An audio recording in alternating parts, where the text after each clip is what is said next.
Première rencontre avec Nirvana Brodien-Monnier.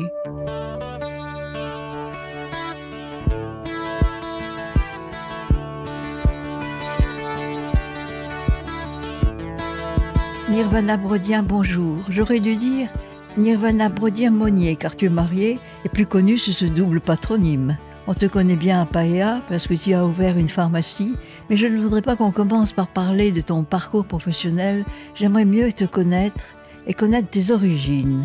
Brodien, c'est un nom européen ? Oui, bonjour Michel. Merci de m'accueillir, hein. Merci. Oui, c'est un nom suédois, Brodien. Donc, qui est venu pourquoi ? Le premier Suédois qui est arrivé. Alors, comment est-ce qu'il est arrivé ici ? Je ne sais pas trop, mais ce qui est sûr, c'est que quand il est arrivé ici, il a vu tout le potentiel qu'il y avait ici. Je pense qu'il devait y avoir les cocotiers, tout ça, et le matériel qui manquait. Qu'est-ce qu'il a fait ? Il est reparti en Suède. Et là, il a ramené du matériel et quelques Suédois. Mais là, par contre, je connais pas trop bien l'histoire. Qui étaient ces Suédois, je ne sais pas. Toujours est-il qu'il est revenu ici avec tout ce matériel-là. Et quel âge il avait quand il a découvert le Pacifique ? Tu ne le sais pas trop. La trentaine, peut-être, oui. Oui, c'est ça. Il est né le 24 septembre 1818, donc en Suède. Et ce serait donc ton arrière-arrière-grand-père. Il s'était marié avec Elisa Platt, donc qui était une fille de missionnaire. Fille missionnaire qui, elle, était née à Moorea déjà. Ouais. C'est le premier Brodien qui serait donc venu ici. Le premier Brodien qui est arrivé ici. Et puis quand il est arrivé ici, donc il a demandé à être consul de Suède et de Norvège. Alors, le temps que la demande parte en France, parce que là, ça partait par les bateaux, que ça soit accordé là-bas et que ça revienne, ça mettait énormément de temps. Et un jour, donc, sa demande a été acceptée. Donc, le commandant arrive à Papeete et cherche Monsieur Brodien. Il était plus sur Tahiti. Alors, on lui dit, il est à Moorea. Voilà, le bateau va à Moorea. On cherche Monsieur Brodien et on ne trouve pas. Où est-ce qu'il est, Monsieur Brodien ? Il est parti, c'est peut-être au Samoa ou au Cook, je ne sais plus. Et le bateau est parti à la recherche du consul, quoi. C'est incroyable, ça. Oui. Et là-bas, quand ils sont arrivés là-bas, ils ont vu ils l'ont trouvé. Donc, en train de faire travailler ces machines avec les gens chez qui il était. Mais je sais pas. Bon, je n'ai pas beaucoup. Si tu veux, c'est juste une histoire, mais les choses exactes, je ne les ai pas. Toujours est-il qu'après, c'est comme ça qu'il est revenu ici et il s'est installé à Areatea et ça a été le premier consul de Suède et Norvège. Il a été véritablement consul ici. C'est ça. Il s'était marié avec Elisa Platt, donc qui était c'était les filles de Pasteur à l'époque. Hein. Je pense que pour ces navigateurs européens, la seule ressource, c'était si on n'était pas encore prêt à épouser une locale, c'était de trouver les filles de Pasteur qui étaient déjà européanisées, qui parlaient l'anglais, qui étaient plus à même d'être des compagnes. Oui, tout à fait. Hein. Oui, tout à fait. Qui n'empêchait pas que certains choisissaient une compagnie locale. Ben oui, vu les mœurs de l'époque. Un peu souple. Enfin, tu me diras aujourd'hui, tu crois que les mœurs, ils ont changé ? Je crois pas. Et puis, est né mon arrière-grand-père après, et qui a eu mon père, qui est Stanley Brodien. Mon père, Stanley Brodien. Et ton père, qui faisait quoi comme métier ? Alors, il était... c'était un artiste, hein, il a été bijoutier. Il travaillait aussi dans les champs. En fait, à Areatea, je ne sais pas exactement... je ne connais pas vraiment l'histoire. Hein, c'est ça qui est un petit peu ennuyeux. Mais toujours est-il que comme... la Nouvelle-Calédonie s'ouvrait à cette époque-là parce qu'il n'y avait pas assez de personnel pour travailler pour le nickel. Et c'est comme ça qu'il a pris le bateau et il est parti en Nouvelle-Calédonie avec d'autres oncles à moi de la famille Chapman. C'est comme ça qu'on a atterri en Nouvelle-Calédonie. Donc il est allé travailler par contre à l'usine d'Onyambo qui est en Nouvelle-Calédonie à Nouméa. Voilà. Il était marié déjà, Il était marié avec ma mère, donc Fanny Chapman. Ah, une grande famille. Chapman, là aussi, c'est un un métissage un peu extraordinaire. Ah oui. Entre l'Amérique, peut-être des Indiens, peut-être des autochtones. Et les Chapman avaient un bateau, venaient... Oui, donc en fait, le premier Chapman qui est arrivé ici, c'était, je l'appelle BFC. BFC, c'est Benjamin Franklin Chapman. Et lui, il fabriquait des bateaux dans la baie de San Francisco. Et ils en ont fabriqué, mais c'est incroyable le nombre de bateaux qui a été fabriqué. Et c'est comme ça que après il a navigué aussi avec ses bateaux et est arrivé par ici. Oui, j'avais une ligne San Francisco, oui. Tahiti. Voilà. Et puis donc il s'était allié avec Matthew Turner. Mais c'est vrai qu'on ne connaissait rien de cette famille. Et un jour, une de mes cousines qui vit aux États-Unis a fait des recherches et a retrouvé un descendant de cette souche-là. Du coup, elle a pris contact et c'est comme ça qu'on est allé à San Francisco, qu'on a eu la chance de rencontrer ses cousins. Et le vieux cousin qui avait l'âge de Matthew Chapman, mon oncle donc, celui qui a fait la guerre, la Seconde Guerre. Que j'ai interviewé. Ah, que tu as interviewé, oui, c'est ça. Et donc, on a eu l'occasion avec la fille de Mathieu, on est allé jusqu'à San Francisco et on les a rencontrés là-bas. Si tu as si tu peux pas imaginer le bonheur qu'il a eu, ce cousin-là, de nous rencontrer, parce qu'il pensait qu'il était le seul Chapman vivant encore aujourd'hui. Il imaginait pas du tout qu'il y ait tant de Chapman en Polynésie, tu vois. Écoute, c'était un bonheur et c'était émouvant. C'était. Et puis alors, on est allé sur un site où ils fabriquaient les bateaux à l'époque. Là, ça donne sur la baie de San Francisco. Il y a encore les poteaux qui sont dans la mer, qui sont toujours là. Et cet endroit est devenu un parc national. Voilà. C'était super de faire ces rencontres-là. La généalogie, finalement, je trouve ça quelque chose de magique. Oui, surtout dans ton cas, parce que tu découvres des racines en Suède, en Amérique, oui. Un peu partout. Tu as le fruit d'un métissage très riche. Oui. Métissage, oui. On a aussi de l'espagnol. Ce serait une comtesse espagnole, mais on ne sait pas du tout. Après, qu'est-ce qu'il y a encore ? Il y avait aussi des Irlandais, de ceux qu'on connaît, hein. Voilà, de ceux qu'on connaît. Puis après, arrivé ici, vu les métissages, on a des liens avec la commune de Paea, parce que nos ancêtres étaient là. Une des ancêtres, quand j'ai fait mes recherches, elle s'appelait Tuane Arora Arereao Ateruaotu. T'avais tout le nom. Voilà. Et donc, ils étaient de Paea. Après, il y en a qui étaient de Chopo, la famille Teahu. Après ça... on a des ancêtres de Rapa, Maitiuri. Ce Rapa est monté jusqu'à Rairoa. Et là, il s'est marié avec une locale. Et puis, après aussi, Huahine, avec Huahine aussi.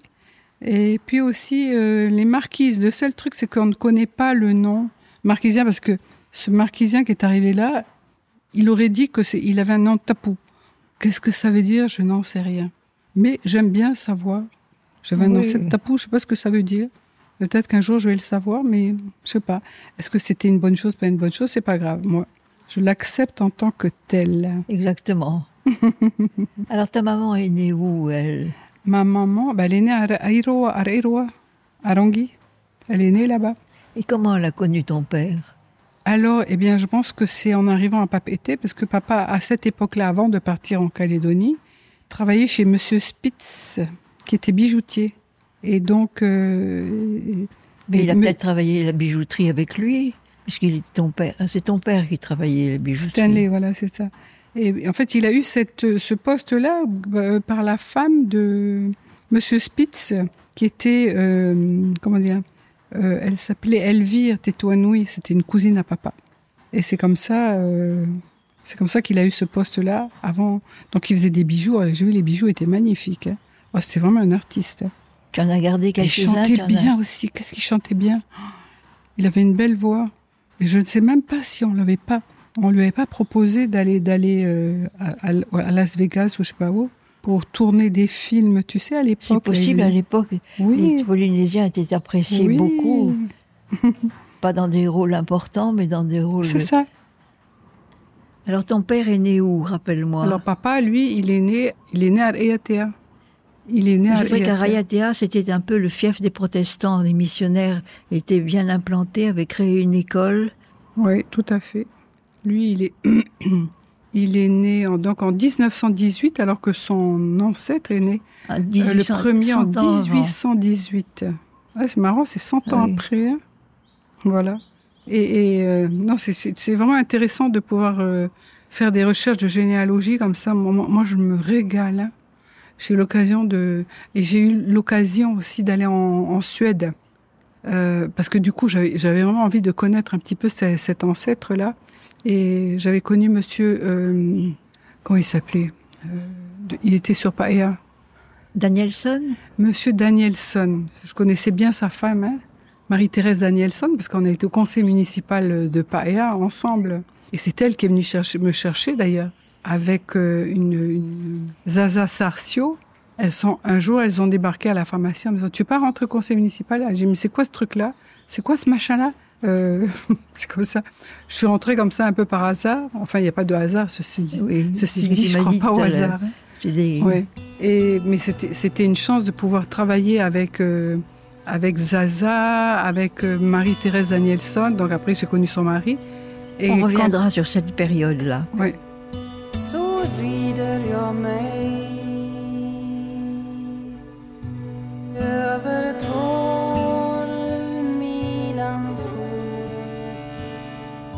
Men det andra så söteligen så.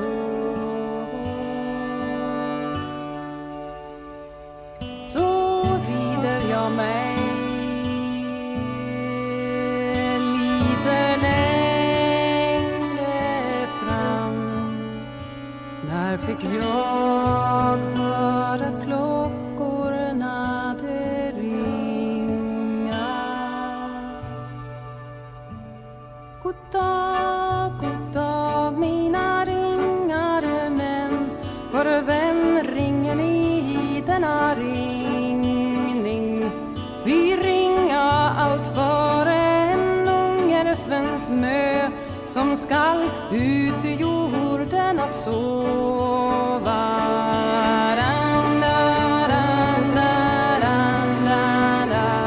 Som skall ut i jorden att sova. Så rider jag mig lite längre fram. Där stod och det grävade och grov. Là, on va pas quitter ton père. Ton père est donc né à Raiatea, mais il ne s'est pas fixé à Raiatea.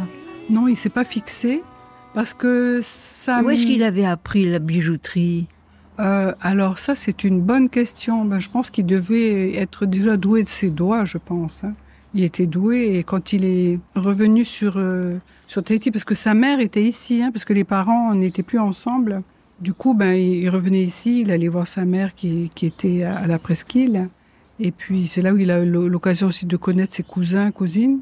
Et cette fameuse grand-mère dont on parlera tout à l'heure, parce qu'elle est à l'origine d'une certaine option professionnelle qui a été la tienne. Oui. Donc, c'est pour ça que je dis, il n'y a pas de hasard. Maintenant, quand je regarde la généalogie, quand je fais une marche arrière, quand je regarde derrière moi, je me dis, finalement, il n'y a pas de hasard.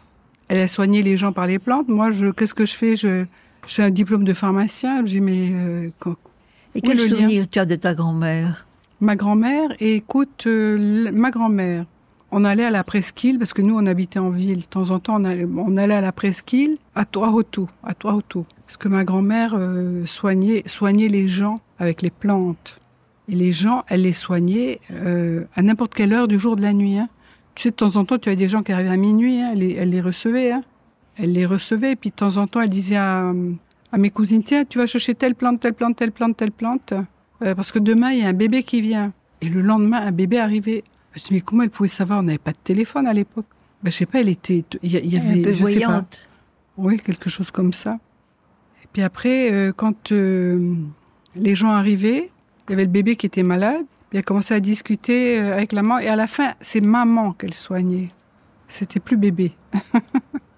Donc, voilà, Elle avait, écoute, quand j'ai retrouvé les petits livrets qu'elle avait avec les formules qu'elle avait écrites, hein, les formules de plantes pour telle ou telle maladie, écoute, j'ai été étonnée de voir qu'il y avait de l'homéopathie qui était dedans. Déjà à l'époque, elle connaissait l'homéopathie. Comment elle a appris l'homéopathie?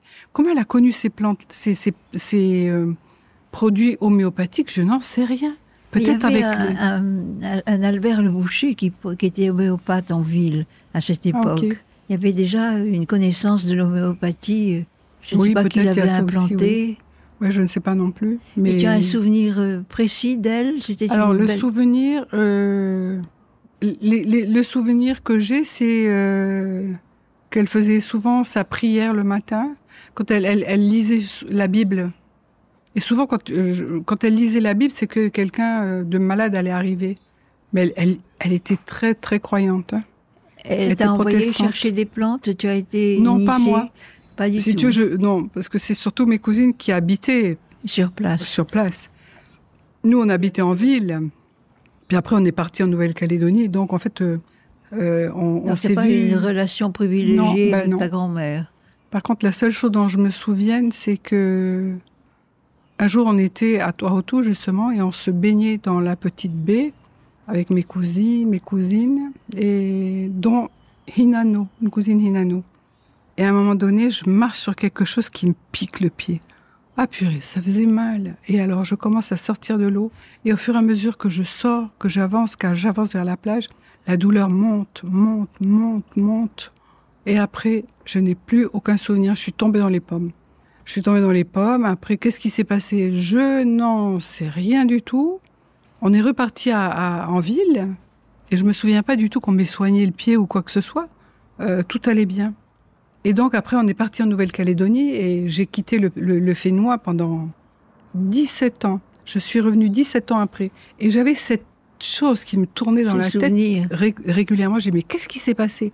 Qu'est-ce qu'il s'est passé? Et quand je suis revenue, je retourne à Toronto et là, je revois ma cousine Hinano.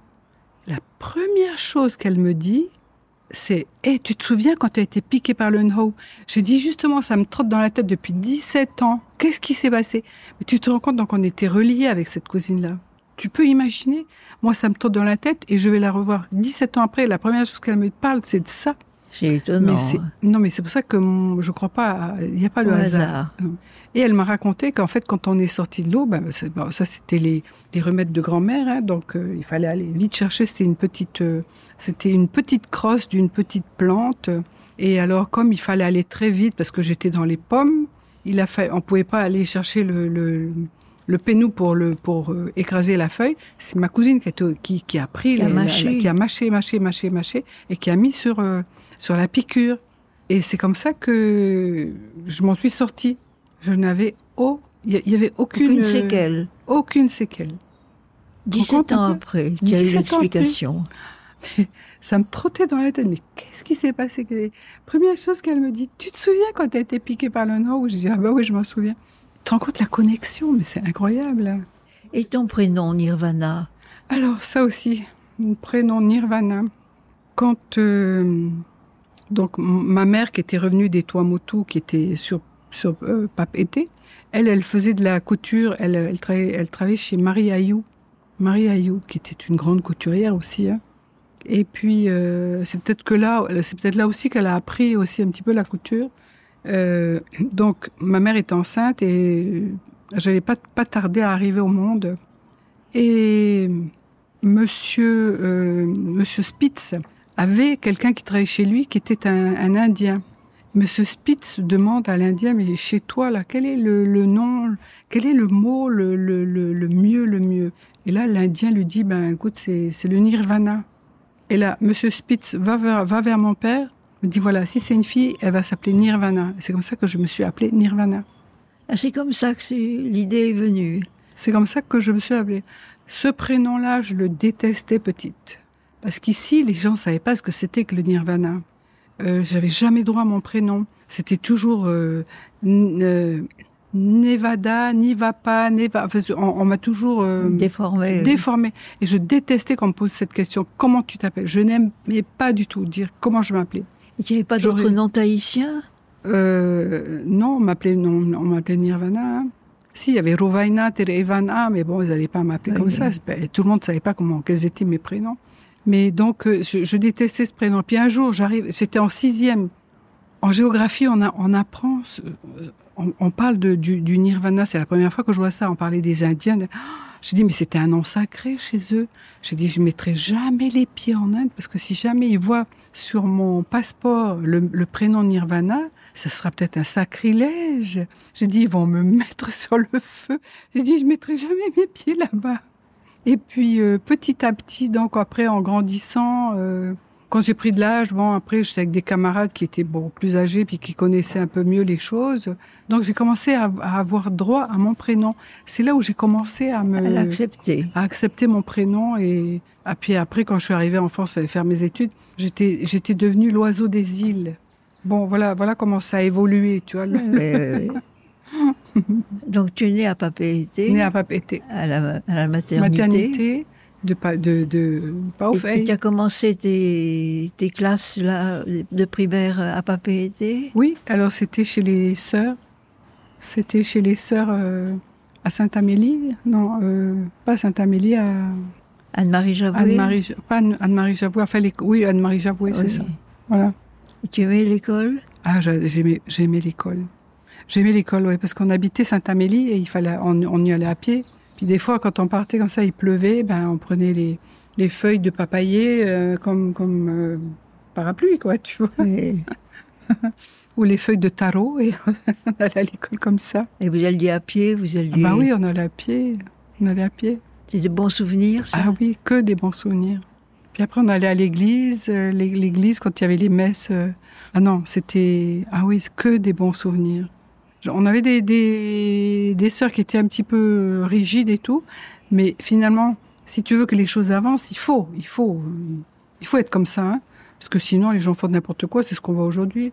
T'as plus le droit de faire ceci, cela, et puis quand tu vois les professeurs comme ils sont traités, nous de notre temps, on les respectait, on disait bonjour, on essuyait le tableau, s'il y avait des petites choses à ramasser dans la classe, on le faisait. Moi, je n'étais pas considérée comme une esclave, hein. J'étais contente d'être dans une belle classe propre.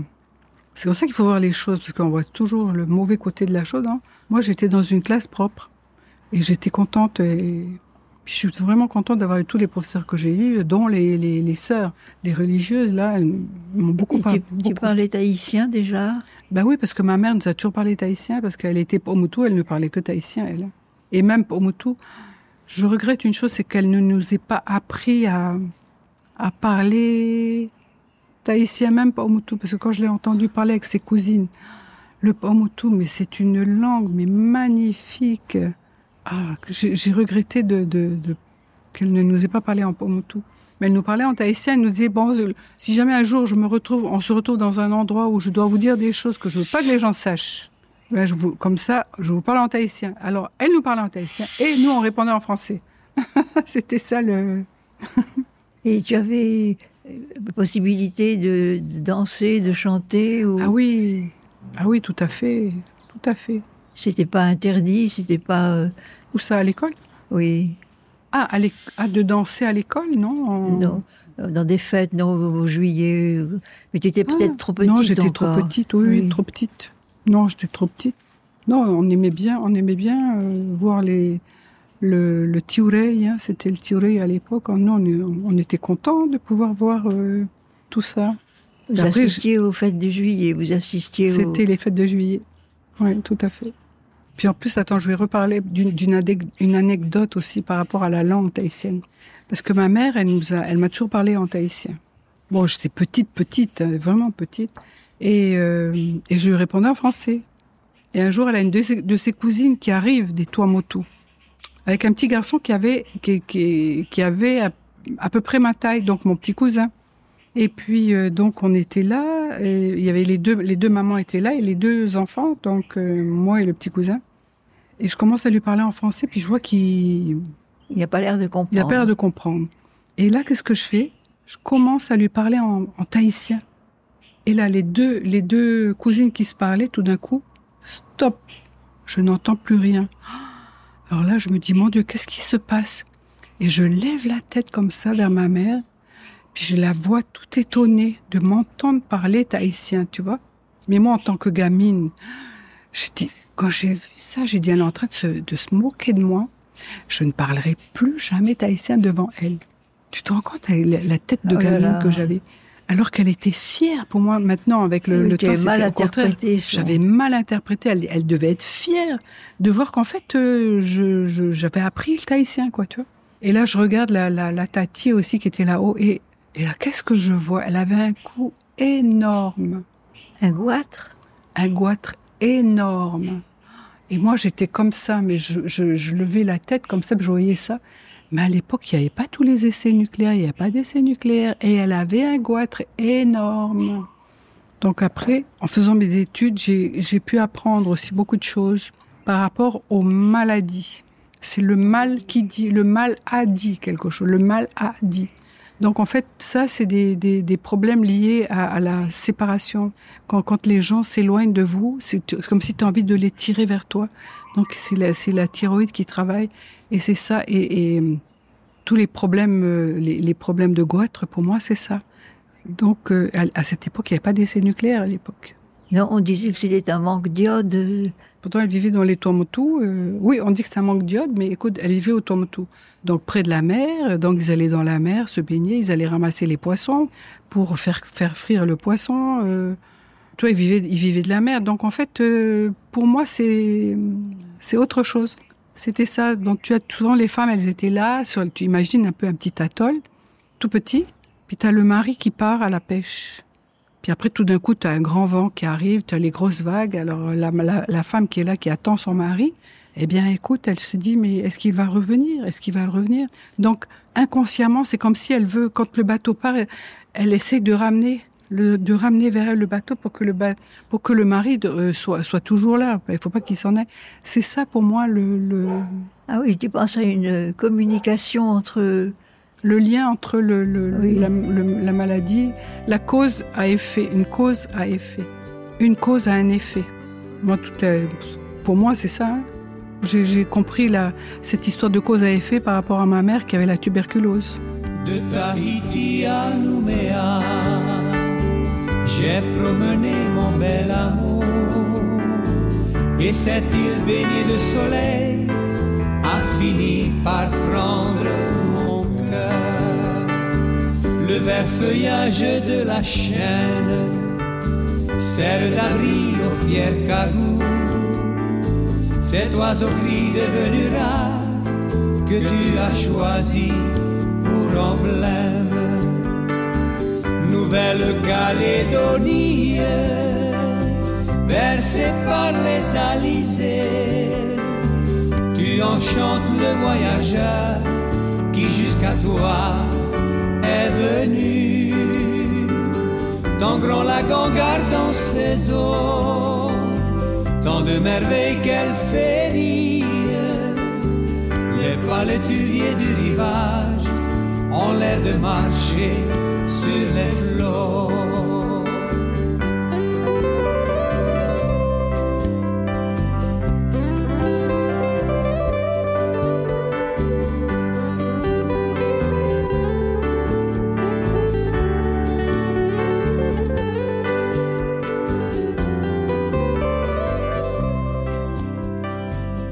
Donc tu restes quelques années à Papeete, et puis ton père part en Nouvelle-Calédonie. C'est ça, il part en Nouvelle-Calédonie parce que... Il y avait le boom du nickel. Il y avait le boom du nickel. Du coup, il part avec les cousins, cousines, les tontons. Et puis nous, on le rejoint 2 ans après. Voilà, 2 ans après. Donc il a lâché Monsieur Spitz. C'est ça. Il est parti pour le nickel, et vous avez suivi après. Ta maman était contente de partir ? Eh bien oui, parce que quand on est arrivé là-bas, elle a vu qu'elle était très douée en couture. Elle a vite trouvé du travail tout de suite. Dans la couture, oui, tout à fait.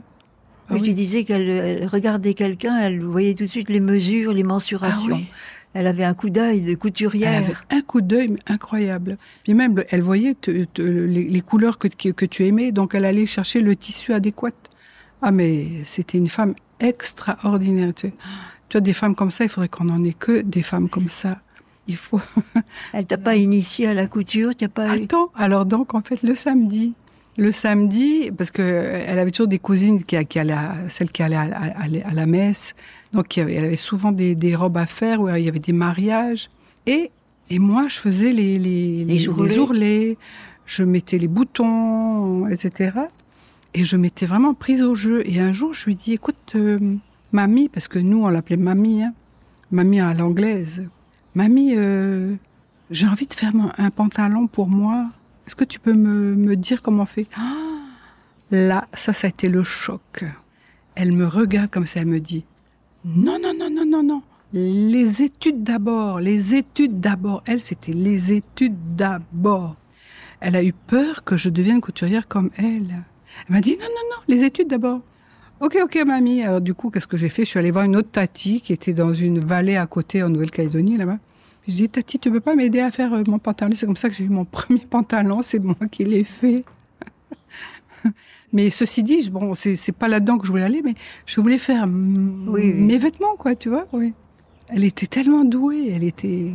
Et tu as aimé la Nouvelle-Calédonie? Ah oui, bien sûr. J'ai toujours mes amis là-bas, tu sais, j'ai le groupe d'amis en Calédonie. Quand je vais en Calédonie, on se retrouve.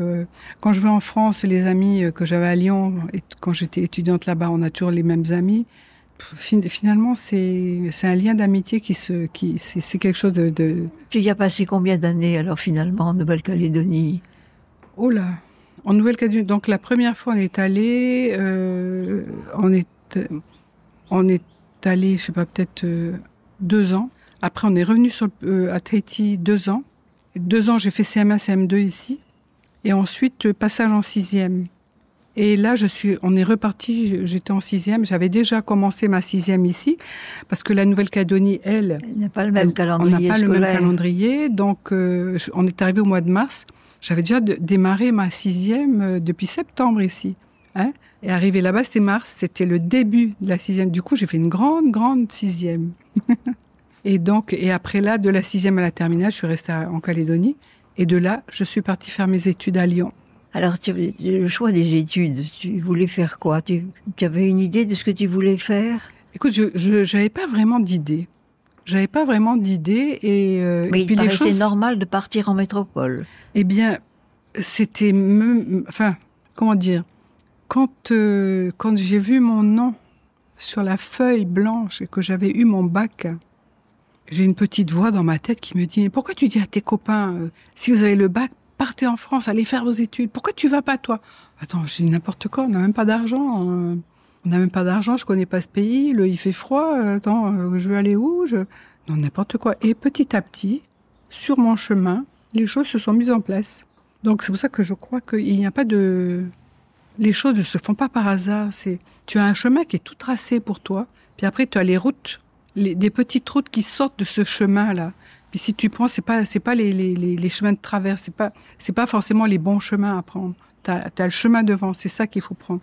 Et sur ce chemin, j'ai eu la personne qui m'a trouvé une bourse de Nouvelle-Calédonie. J'ai une bourse de Nouvelle-Calédonie. Après, il y a une dame qui me dit « Pourquoi tu vas pas à Lyon ?» Parce que moi, j'ai une maison à Lyon et j'ai une de mes nièces qui y vit. Et moi, j'habite en Calédonie maintenant. Si tu veux, tu peux aller chez moi. Ah, tu te rends compte, j'ai eu la maison, j'ai eu la bourse, et donc j'avais un billet. Oui, j'ai eu un billet d'avion qui m'a été donné comme ça. Enfin, donné non, parce que ça a quand même un coût, hein. Mais c'était une aide de la Nouvelle-Calédonie. Ça, je suis vraiment reconnaissante à la Nouvelle-Calédonie, hein, comme ça. Et tu es partie toute seule? Je suis partie toute seule. Je suis partie en janvier, parce que, oui, pourquoi je suis partie en janvier? C'est parce qu'il y a eu le janvier, c'était 69. Moi, j'ai eu le bac en 68. C'était la fameuse année où il y a eu tous les... Où ça bougeait en France. Et puis, alors j'ai essayé de joindre les universités, on avait du mal. Du coup, je me suis dit, bon, vu qu'il y a eu des grèves, peut-être que la rentrée va être repoussée. Et là, on était en janvier, j'ai dit, je vais comme y aller, parce que peut-être que j'ai une chance de démarrer mes études en janvier. Puis j'arrive, ils avaient déjà démarré là-bas. C'était en janvier. En plus, c'était l'hiver. L'hiver. Tu découvrais le froid. Découvrir le froid. Moi, je débarquais de Nouvelle-Calédonie avec des petites savates presque sur les pieds, des chaussures décolletées, tout ça. Mais vraiment habillée... Pas chaudement. Pas chaudement. Enfin, c'est comme ça que j'ai atterri. Et puis... Tu découvres une grande ville, Je découvrais une grande ville. Et avant de partir, j'ai des amis qui me disent « Ah, si tu vas à Lyon, écoute, il y avait des étudiants calédoniens qui étaient déjà à Lyon aussi. » Donc ça aussi, pour moi, c'était bien, parce que je savais que j'allais retrouver une communauté. Mais où? Je ne savais pas. On me disait, tu sais, quand tu vas arriver là-bas, il y a machin, et puis il y a Julien Taoufifénois, il s'appelait Julien Taoufifénois. Est-ce que tu veux le téléphone de Julien? Je dis non, je vais trouver.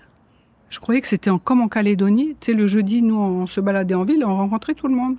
Quand je suis arrivée là-bas, que j'ai vu l'immensité de la ville, j'ai dit, mais pourquoi t'as pas demandé le téléphone de Julien? Pourquoi t'as pas demandé? Mais t'aurais dû demander le téléphone de Julien. Bon, j'arrive là-bas et puis il se trouve que la maison en question était à 10 km de Lyon. Donc, c'était une maison à étage. Il y avait 2 étages. Et moi, je logeais au 2e étage. Le premier étage, c'est là où le premier niveau, c'est là où était la nièce de cette dame qui m'avait proposé la maison. C'était vachement sympa. Tu sais, enfin, elle est sûrement plus de ce monde, mais vraiment, je la remercie énormément d'avoir fait ce geste. Et donc, j'arrive là-haut. Donc, en bas, c'était chauffé. C'est là où on faisait la cuisine et c'est là où la nièce dormait. Moi, je dormais au 2e étage. Il n'y avait pas de chauffage. Il n'y a pas de chauffage. Je dormais dans le frigidaire. Alors, tous les jours, je descendais, je prenais le bus, parce que c'était à Couzon-au-Mont-d'Or. Donc, c'était à 10 km de Lyon. Donc, je prends le bus, je vais jusqu'à Lyon. Et là, il y avait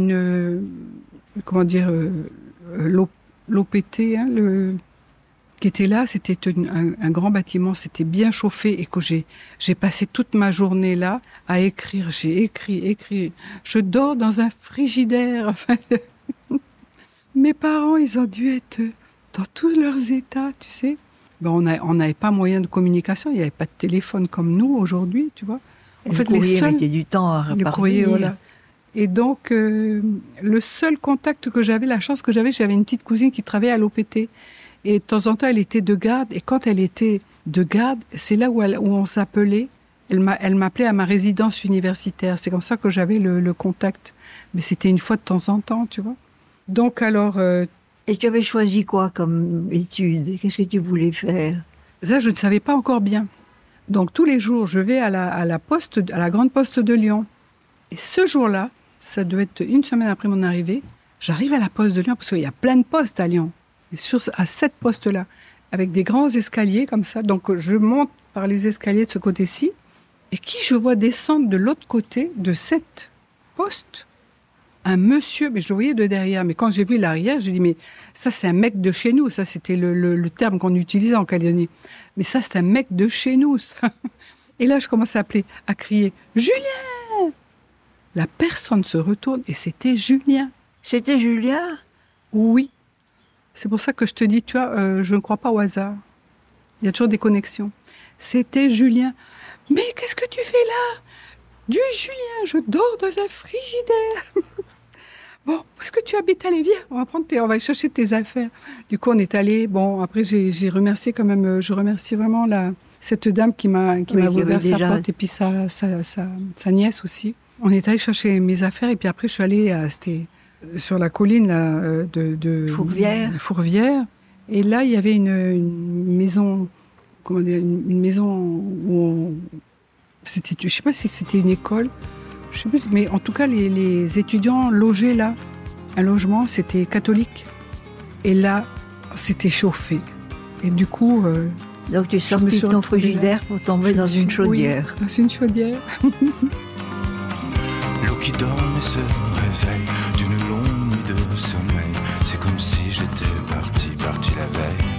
Je suis entre la colline qui prie et la colline qui crie. Je ferme les yeux, mange un morceau de soleil. Je serai dilettantement de rire en sentant la mort venir.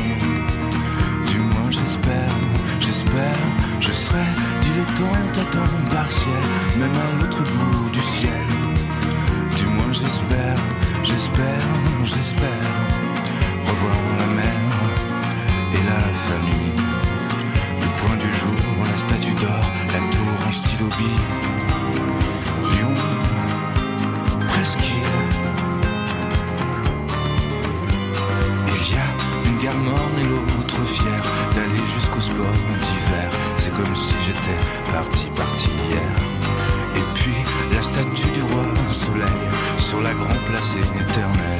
De belles cours gorgées, gorgées, gorgées de soleil. Je serai dilettante et mort de rire en sentant la mort venir. Du moins j'espère, j'espère, je serai dilettante à temps. Après, je suis allée à la faculté. C'est comme ça. Je suis allée. C'était un peu par hasard. Je vais pour m'inscrire. Au début, je voulais m'inscrire en tant que prof de sciences, prof de sciences.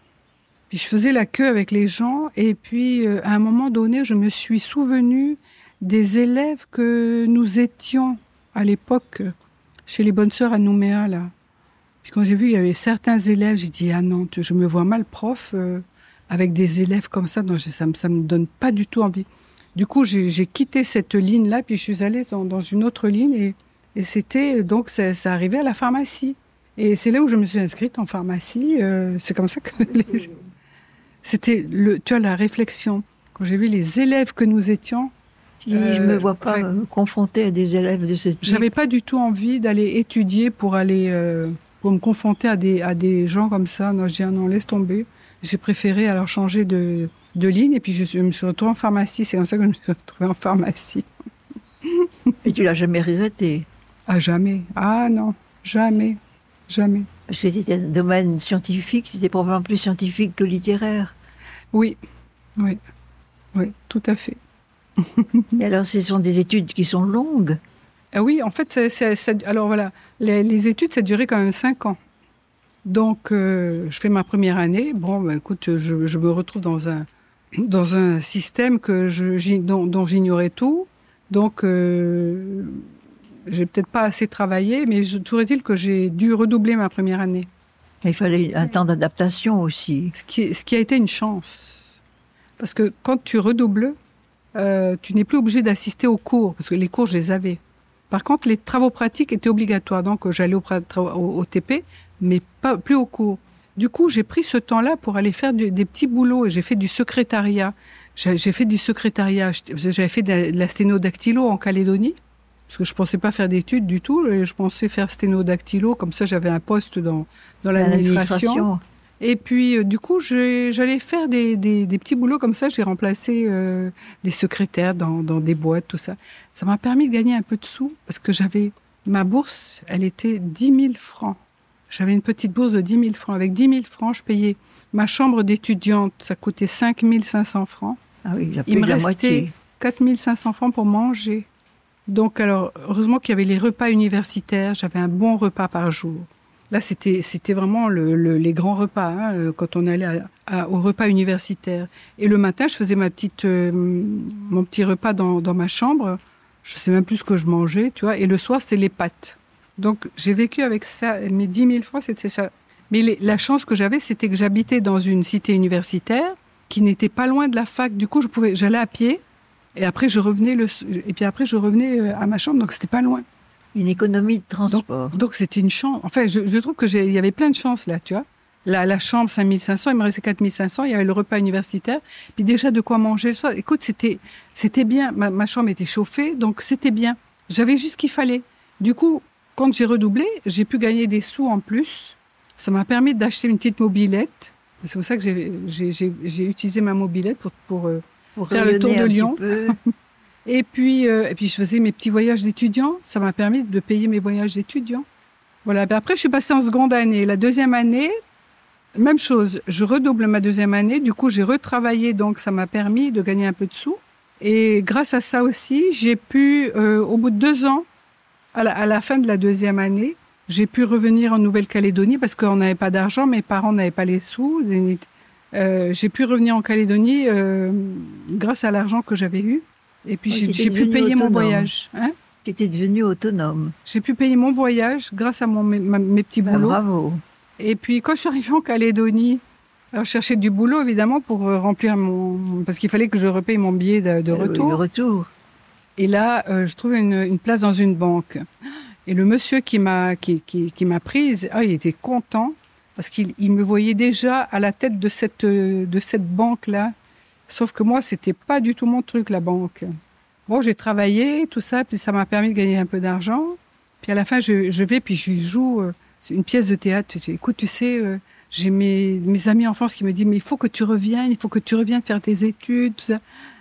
Il était fâché. Parce qu'il me voyait déjà en poste. Oui, déjà en poste. Bon, écoute, je suis désolée pour lui, mais bon, moi, il fallait que je trouve de l'argent pour rentrer à Lyon, quoi. Et continuer ce que tu avais commencé. Voilà, et c'est comme ça que j'ai refait ma deuxième année. Puis après, par contre, à la fin de la deuxième année, je me suis dit, terminer les redoublements maintenant, il faut réussir tout le temps. Et après, j'ai réussi tout le temps. Tu t'es mis. Oui. C'était pas un manque de travail, c'était l'adaptation qui était pas facile. C'est ça, voilà, ouais.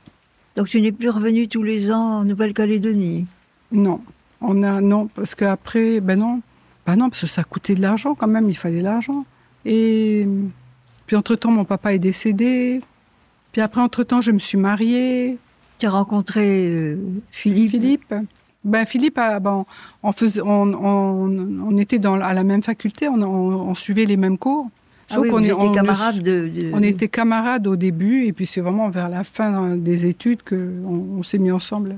Alors, tu es amoureuse, il est amoureux, vous décidez de vous marier, voilà. Tu préviens ta famille, comment ça se passe? Oui, alors je préviens ma famille, mais bon, c'est sûr qu'il n'y avait pas d'argent pour eux aussi pour venir au mariage. C'était à Toulon, le mariage. Par contre, Philippe a été muté, parce que lui, il n'avait pas fait les redoublements, il était pharmacien militaire, pharmacien chimiste militaire. Du coup, il a eu un premier poste à Lille. Lille, mon Dieu. Lille, ouais, à Lille. Et du coup, j'ai fait ma 5e année à Lille. Et du coup, je suis diplômée de Lille. Mais mes études au départ, c'était Lyon. Ma 5e année, c'est Lille. Donc, je suis diplômée de Lille. Et en faisant ma généalogie, parce que j'ai des ancêtres Van-Bastolaire aussi, eh bien, je m'aperçois que notre ancêtre Van-Bastolaire qui est arrivée ici, au tout début, eh bien, elle était lilloise. Tu te rends compte toutes ces coïncidences? Oui. Mais moi, j'aime voir toutes ces coïncidences. Ça veut dire que c'est vraiment ton chemin de vie. Tu as un chemin de vie et c'est à toi à voir les choses qui se passent, à faire attention. Et moi, j'aime ça.